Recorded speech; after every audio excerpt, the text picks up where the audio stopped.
Bueno, Dale, aquí en el canal de la Para allá Alfredo vamos abajo. a explicar una Para allá evidencia abajo. de Para allá abajo. México contemporáneo, Para allá arriba. la cual es la Para allá constitución de arriba. México en una nación, la cual tuvo que pasar varias cosas, viendo sus antecedentes, serían la invasión de España a México y nuestra independización de ellos.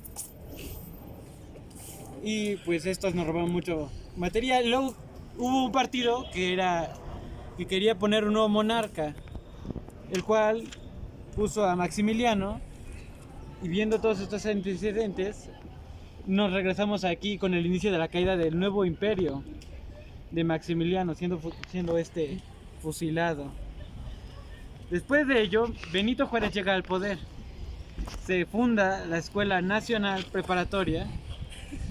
Después de esto, Benito Juárez se quiere reelegir, pero esto se lo causa una tragedia de su salud y cae muerto. Después de ello se vuelven a hacer las elecciones de la presidencia. Está Porfirio Díaz contra Lerdo de Tejada. Y maravillosamente gana Lerdo de Tejada y no Porfirio Díaz. Viendo lo que Porfirio Díaz participó activamente como militar en contra el imperio, el segundo imperio. Entonces, el Lerdo de Tejada funda sus leyes, llega al poder en 1872 y después de Lerdo de Tejada, del poder de Lerdo de Tejada, sigue el porfiriato, inicia el porfiriato en 1882, en 77. México entra en una etapa de crecimiento económico, de hecho, ¿por qué? Porque en el porfiriato nos creamos ferrocarriles, inventamos muchas cosas más, la educación se elevó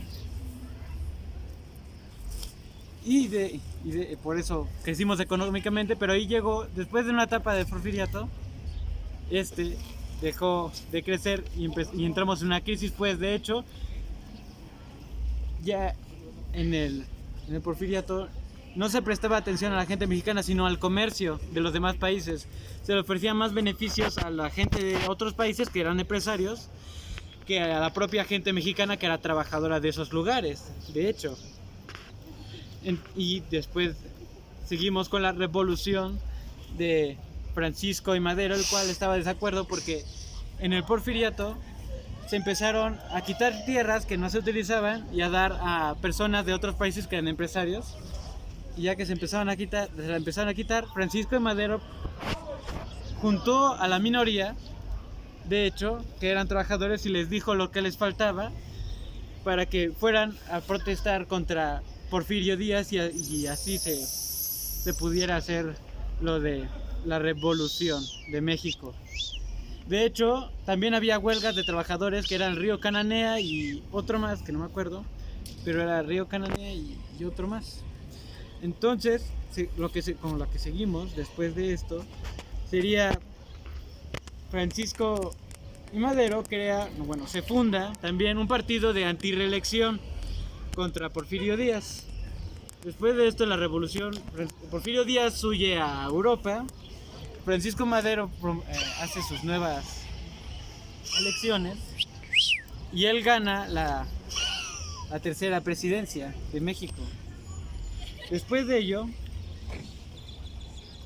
surgen manifestaciones insurgentes en contra de Madero, que eran los villistas y zapatistas. Esos dos que no quedaron de acuerdo después de la revolución, pues creían que no se habían cumplido todas las cosas, de hecho. Después de ello, Madero gana las elecciones de la presidencia y es asesinado junto a su vicepresidente, que era José María, por los movimientos insurgentes. Bueno, se cree que era eso. Después de eso,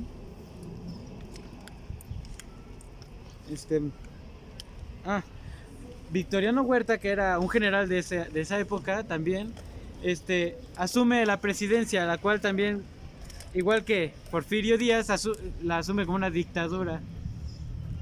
Y estuvimos bajo el yugo de Victoriano Huerta mucho tiempo.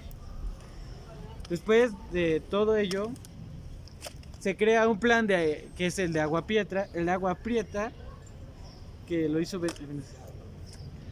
Venustiano Carranza para destituir a, sí, a Victoriano Huerta, ya no asumiéndolo como presidente, ya no lo toma como presidente, y pone